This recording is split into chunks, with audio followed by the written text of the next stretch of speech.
Mel, assieds-toi, faut que je te parle, on va parler fessiers. Faut m'enlever la caméra. Hello les girls, on va parler d'un sujet again and again and again. Pourquoi ton fessier est toujours plat malgré tes efforts, malgré tes entraînements? Avant de regarder cette vidéo, de t'abonner à mon compte YouTube, de mettre un like et de mettre un commentaire. Tant plus nombreux à regarder mes vidéos, mais vous ne vous abonnez pas. Et ça, j'aime pas. Alors, on s'abonne, on like, on commente. Ça me donnera de la force pour continuer. Et on commence du coup par ce point qui est hyper important. Le gros souci avec les bouteilles d'eau en plastique, c'est que quand je l'ouvre, elle est toute belle. Il suffit que je boive 2 gorgées. Et en fait, quand je bois, je l'attrape comme ça et je bois comme ça. C'est-à-dire que je n'ai pas de délicatesse envers elles. Ça me fait trop de la peine. Du coup, elles sont tout le temps déformées. Bref, voilà, c'était la petite parenthèse. Je vais parler d'une erreur que peu de personnes parlent d'ailleurs. Je trouve ça étonnant, enfin en tout cas de ce que je vois sur les réseaux sociaux. Tout le monde te dit ouais, faut aller au sport, faut faire ça, faut faire cet exercice-là, faut faire ce nombre de répétitions. Personne ne parle.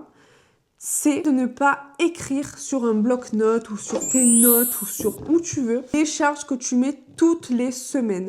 Comment veux-tu mettre en place une bonne surcharge progressive si tu ne notes pas tes charges et tu ne sais pas où tu te situes? Tu n'analyses pas ton nombre de répétitions par rapport aux charges que tu mets. La surcharge progressive est mauvaise.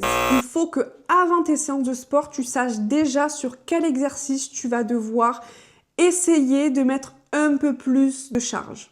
D'accord? Si tu n'as aucun moyen d'analyser les charges que tu mets et d'analyser sur plusieurs semaines ce que tu fais, c'est normal que ton fessier ne se construise pas. Pour noter ses charges, noter ses répétitions et se fixer des objectifs pour l'entraînement prochain. Pas là pour faire une compétition, c'est sûr, d'accord? Mais si tu n'as pas d'objectif chaque séance de sport et que tu y vas juste pour faire du sport, ne te plains pas que ton fessier ne prend pas. Si en revanche, tu as réellement un plan structuré avec de répétitions, les charges qui sont affiliées à ces répétitions, que tu vois s'il y a 15 jours, tu as fait plus ou moins lourd, d'accord? Donc c'est vraiment d'analyser tout ça. Là, tu verras que ton fessier évoluera.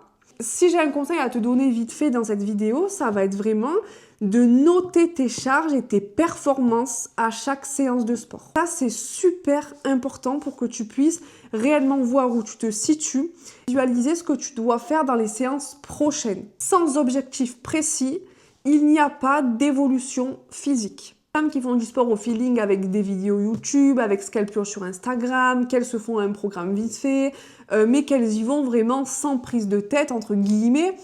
Faut pas se plaindre après de ne pas avoir de résultats.